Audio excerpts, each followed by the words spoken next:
Ministro, bienvenido. Le saludamos mi compañera Belkis Sánchez y quien le habla Fabricio Vela. Buen día. Belkis, Fabricio, muy buenos días. Qué gusto saludarlo. Aquí estoy cumpliendo mi palabra. Gracias, ministro. Gracias por la gentileza de aceptar esta invitación. A ver, hoy es 27. Entiendo que esta era la fecha que había sido establecida por el presidente de la República para que la vicepresidenta Verónica Abad se presente en Ankara y asuma un cargo de consejera temporal con fines económicos en la Embajada de Ecuador en la capital turca. En las últimas horas, los abogados que patrocinan a la vicepresidenta han dicho que ella se va a trasladar, pero no el día de hoy, no se va a presentar, sino que se van a acoger a una norma establecida en la ley del Servicio Exterior que le da un plazo de hasta 30 días para trasladarse. ¿Tienen una postura sobre este anuncio, ministro? Sí, yo creo que este es un tema que en verdad lo quieren hacer polémico quizás. Estamos hasta el decreto ejecutivo emitido el 23 de diciembre, en efecto dice que ella tiene que presentarse hasta el 27 de diciembre en Turquía. Y ahora entiendo que existe la posición de que va, pero no todavía, aplicando la ley de servicio exterior, cuando queda claramente establecido que la ley que ella le rige es precisamente la ley de servicio público, la LOCE. Y yo creo que el decreto además es claro en establecer la temporalidad del encargo de las funciones que le da, particulares, específicas y temporales. Entonces, para mí, la discusión se zanja en que esa es la ley aplicable. Yo creo que la vicepresidenta debería estar presentándose hasta el día de hoy y tiene hasta la medianoche de este día para poder cumplir con ese mandato, con esa orden legítima de autoridad que es el presidente de la República a través del decreto ejecutivo 490. Y luego de eso, pues yo creo que ella estaría en una situación bastante delicada de incumplimiento de lo dispuesto por el presidente de la República y ya analizaremos con calma qué será lo que corresponde ahora, porque de verdad a mí ya me resulta bastante pesado y creo que a la ciudadanía le resulta bastante ya trillado este tema, novelesco, por cierto, con la señora vicepresidenta, pero creo que las consecuencias jurídicas de un incumplimiento son bastante severas y el decreto ejecutivo, que está vigente desde el 23 de diciembre, fue bastante claro. Es decir, ministro, bienvenido nuevamente, buenos días. ¿Todavía no analizan estas posibles acciones a seguir en el caso de que la vicepresidenta incumpla con el decreto? Lo pregunto porque ella, luego de todo lo ocurrido, ha manifestado que el decreto pone en evidencia el hostigamiento del gobierno nacional en su contra, según dijo. Y su abogada dijo que analizan al menos dos alternativas. La una, acogerse a su derecho a la resistencia y la otra, recurrir a acciones administrativas. Bueno, no, de que se ha analizado eventualidades, pero obviamente no podemos reaccionar sino cuando los hechos ya suceden. Tachar de acoso un decreto ejecutivo me parece absolutamente improcedente desde un punto de vista jurídico, mucho menos las facultades constitucionales que nadie cuestiona al presidente de la República para asignarle las funciones que él considere, esas son las reglas del juego.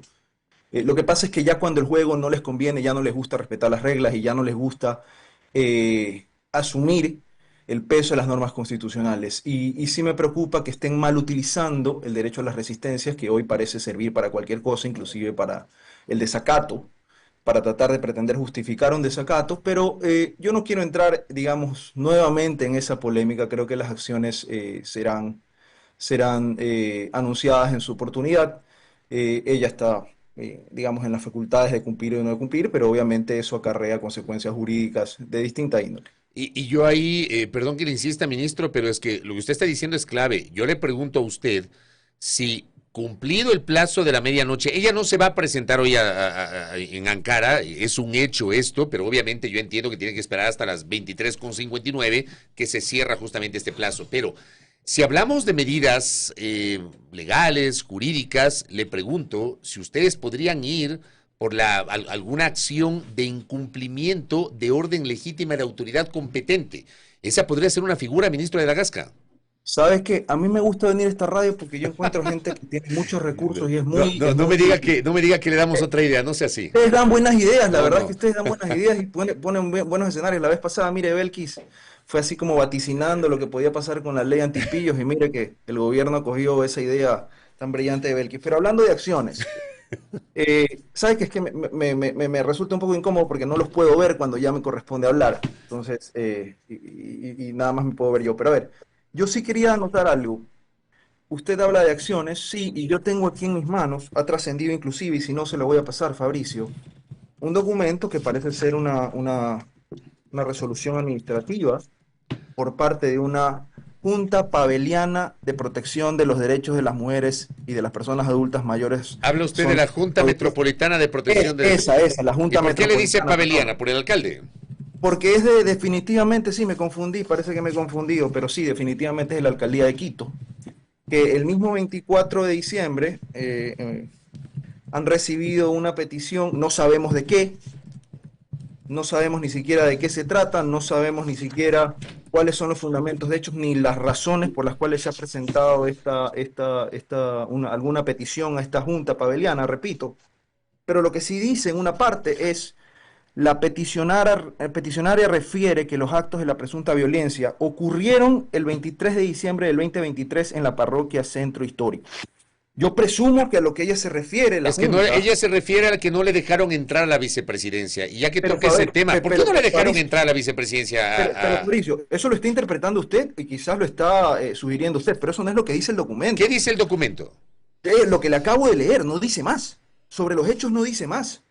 Y ya le voy a decir por qué esto es grave, porque lo único que ocurrió ese día es que el presidente, en sus facultades, emitió el decreto ejecutivo 490. Es Pero decir, ese día también ocurrió que no le dejaron entrar a la vicepresidencia. Eso no, ocurrió. pero vamos a la línea de tiempo, Fabricio. Vamos a la línea de tiempo para clarificar. Lo que ocurrió ese día es que hubo una audiencia pública en el cual una jueza oralmente emitió un fallo en el cual pedía, y de cumplimiento inmediato, que se restituya o que se diera de baja la resolución administrativa por la cual hubo la suspensión temporal de la señora vicepresidenta.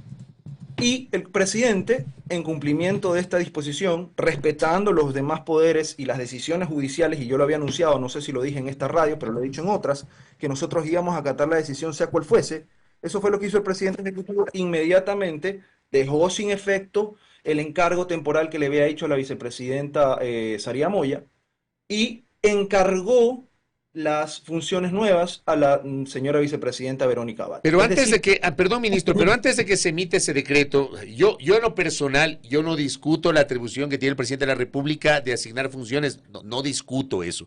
Hay otras personas que discuten, yo no discuto eso. O sea, podemos discutir tal vez desde lo político, pero no desde lo constitucional. El tema es que hay un espacio entre la decisión de la jueza Nubia Vera de emitir la acción de protección a favor de Verónica Abad y la emisión del decreto ejecutivo asignándole funciones. Hay este espacio en donde ella, Verónica Abad, quiso acudir a su despacho en la vicepresidencia y no le permitieron entrar. ¿Por qué no le permitieron entrar? No, Fabricio, no, yo ahí nuevamente le pongo un punto de orden. Ese espacio que usted dice, me lo pude, quizás a usted se refiere al tiempo que me tomé yo en salir en la rueda de prensa a comunicar la vigencia del decreto ejecutivo. Lo que pasó es que se elaboró el decreto ejecutivo y en eso salí yo, esperé que llegaran los medios, una vez que ya estuvieron los medios, para llegar. Entiendo que la señora vicepresidenta salió corriendo desde la unidad judicial hasta el despacho para pretender forzar un ingreso mientras estaba atendiendo el cumplimiento, repito, de esta disposición.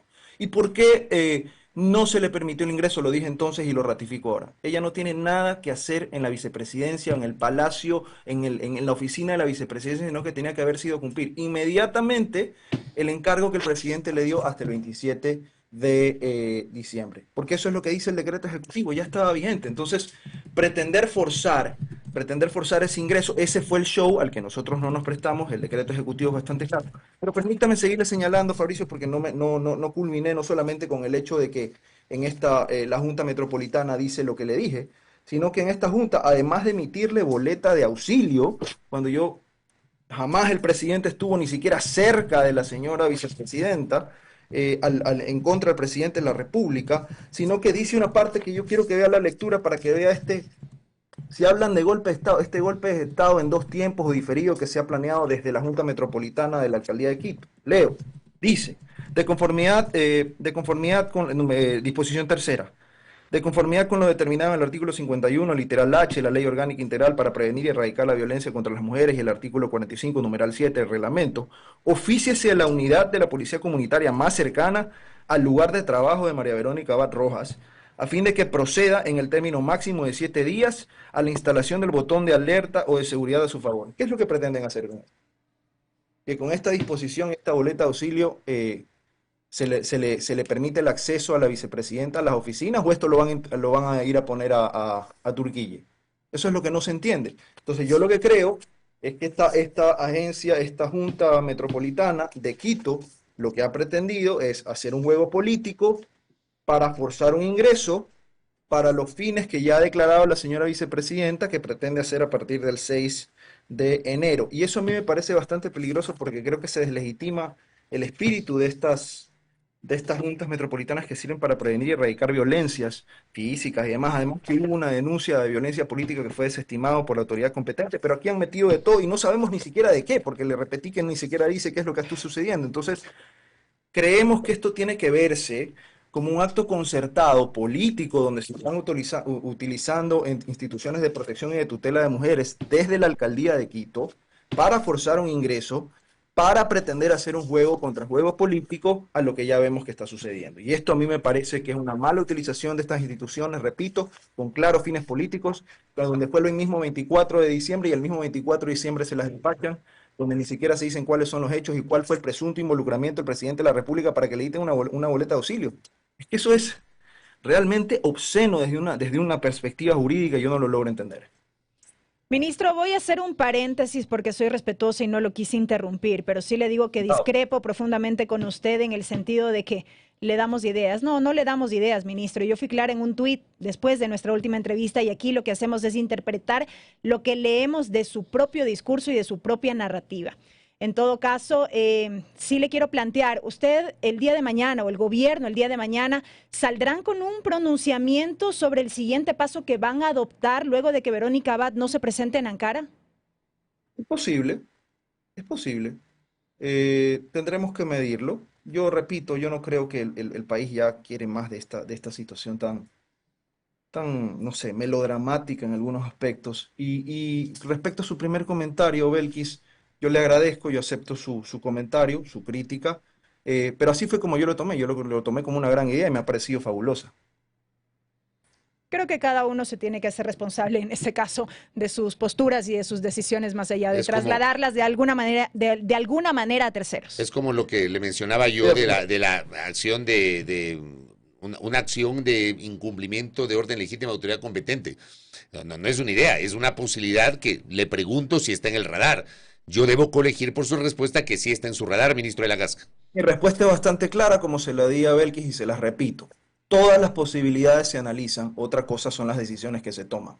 Yo creo que en la posibilidad, en el marco de las acciones jurídicas que se pueden tomar hay varias, pero repito, creo que he mostrado bastante claro cuál es el escenario, cuál es la intención. Yo no veo ninguna, de mi parte, no, ninguna animosidad, pero sí veo cosas que también valen la pena mencionarse, como la que les estoy diciendo de cómo se utilizan agencias de la alcaldía para pretender forzar escenarios políticos muy distintos de lo que supuestamente deben proteger. Ministro de la Gasca, ¿qué van a hacer el 5 de enero? Estamos con el 5 de enero a la vuelta de la esquina.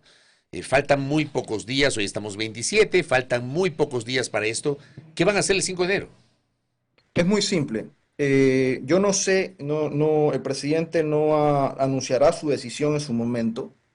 Lo que sí puedo decir es que será una decisión con bases constitucionales y legales. Yo lo que he hecho, y lo ratifico, es señalar que, en mi opinión, y creo que esta idea ha agarrado bastante fuerza en medio, he visto constitucionalistas bastante serios, creo que usted no está de acuerdo, Fabricio, que la interpretación constitucional que debe hacerse en este caso, aterrizándola a los conceptos posteriores a las realidades jurídico-políticas derivadas de la muerte cruzada, y en la interpretación como debe hacerse del concepto de reelección, ya la Corte Constitucional ha sido clara desde el año 2010. y a nadie más le compete interpretar las disposiciones constitucionales, sino a la Corte Constitucional, y yo creo que el artículo 93 en este caso del Código de la Democracia no resultaría aplicable para el presidente de la República, por lo que no estaría obligado ni él ni los legisladores, quiero aclararlo porque eso es lo que dice la sentencia del 2010, a presentar una licencia en este caso por no tratarse de una reelección. Eso Pero, está claro. pero, Hay otras, digamos, vías constitucionales, ujú. pero aquí sí hay que dejar claro algo. Yo no veo desde un punto de vista político que una persona que no comparte el proyecto político del presidente, que lo ha denunciado pidiendo su destitución en vías no democráticas, que ahora pretende forzar también alejarlo del Palacio de Justicia al señor presidente de la República, y que por todas las vías ha dicho lo que pretende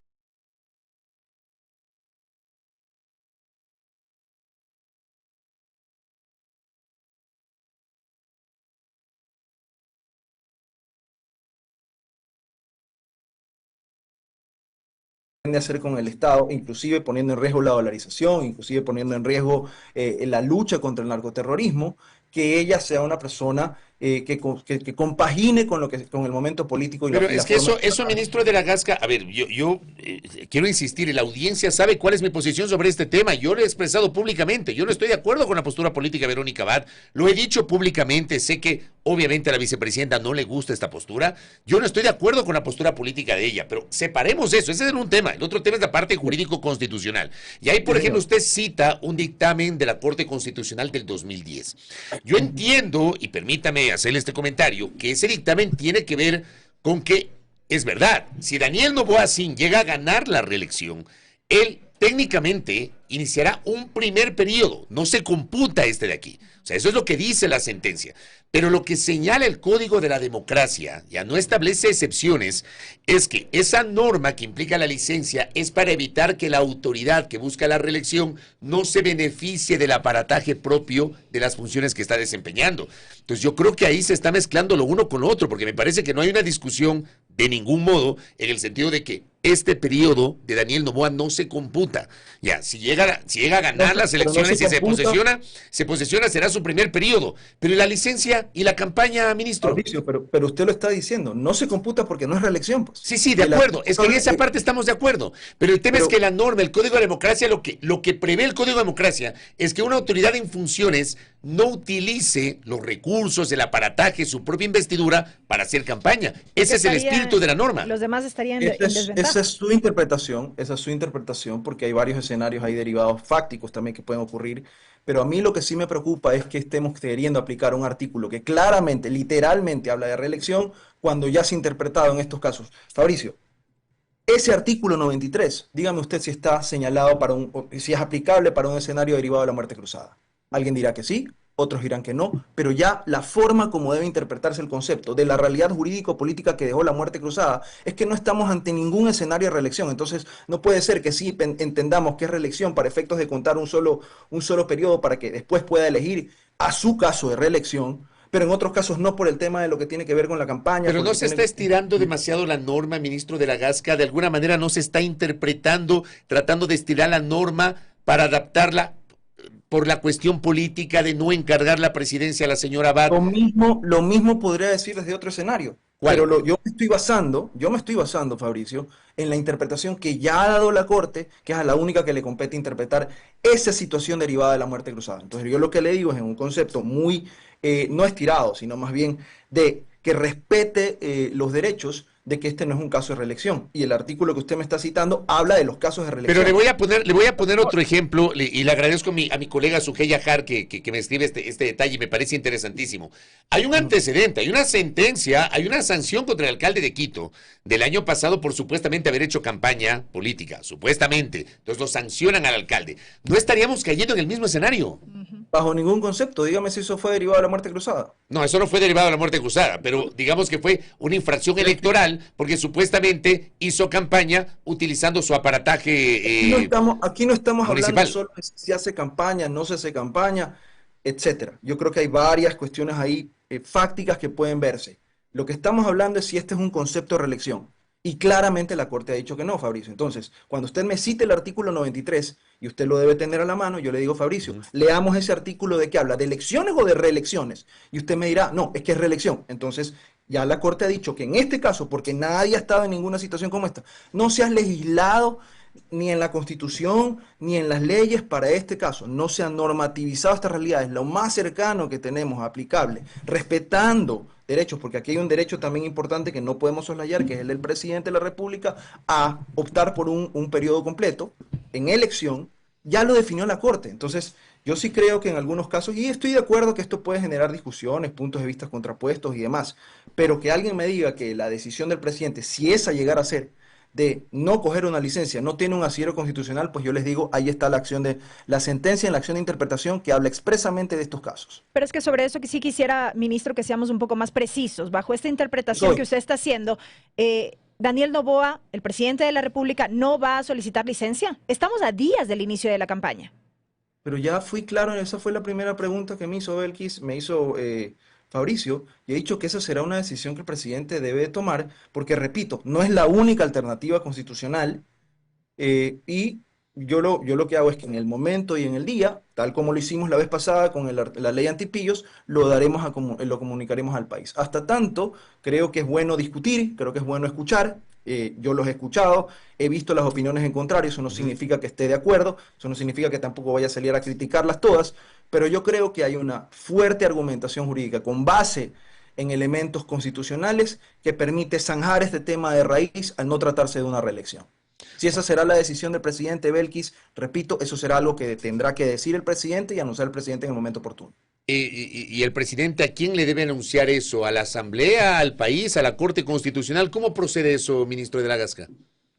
Bueno, pues él tendrá que ver si lo anuncio simplemente se aparece o no lo dice o sí lo dice. Eso es algo que él tendrá que decidir y obviamente lo que yo siempre digo y él también siempre dice y lo ha dicho públicamente es que hará uso de los vehículos constitucionales. Eso es lo que yo puedo decir. Si el presidente va a salir a dar una rueda de prensa, si el presidente va a salir a enviar un comunicado, si simplemente va a aparecerse en el día posterior ¿cómo se llama?, a seguir gobernando sin haber pedido una licencia, pues eso ya será también una comunicación y tendremos que lidiar, obviamente, con las realidades constitucionales que dejó la muerte cruzada y que ahora se tienen que aplicar. Le cuento que me escribe la doctora Caterina Herrera, que es especialista académica y especialista en materia de seguridad, y me dice, le voy a leer tal cual, dice, discrepo con el ministro sobre lo dicho de las juntas cantonales de protección de derechos, que usted lo citó hace minutos.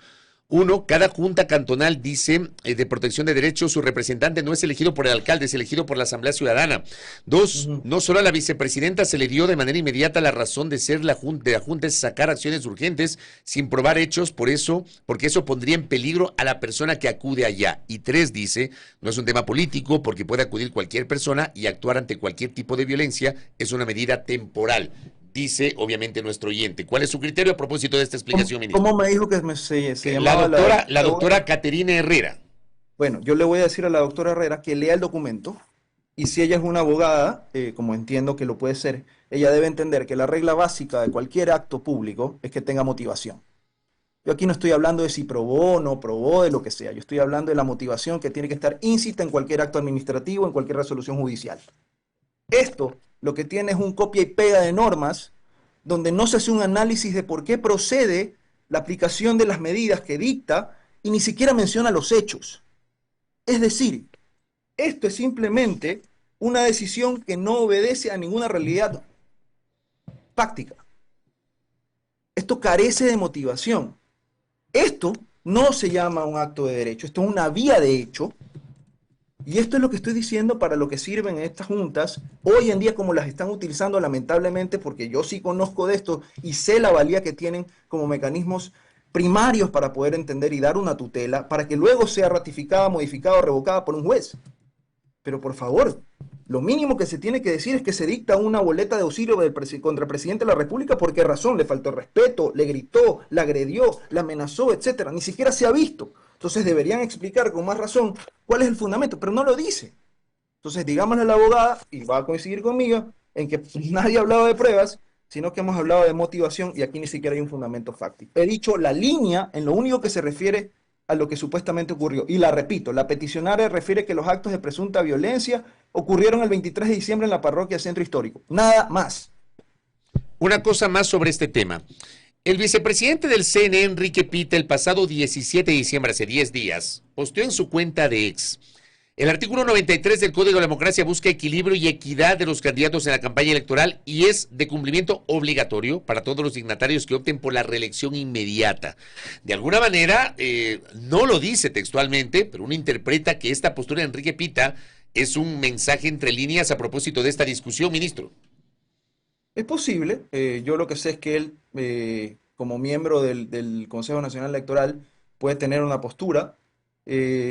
Sé que la vocal Diana Tamaint expresó una posición que creo que dio la vuelta también en el sentido de decir las reglas son para todos, y no sé si ha habido alguien más que la ha mencionado públicamente de modo reciente, pero no sé ni siquiera si son ellos las personas que tienen que dirimir esta situación en el caso de que esto fuere de dirimencia de los órganos electorales.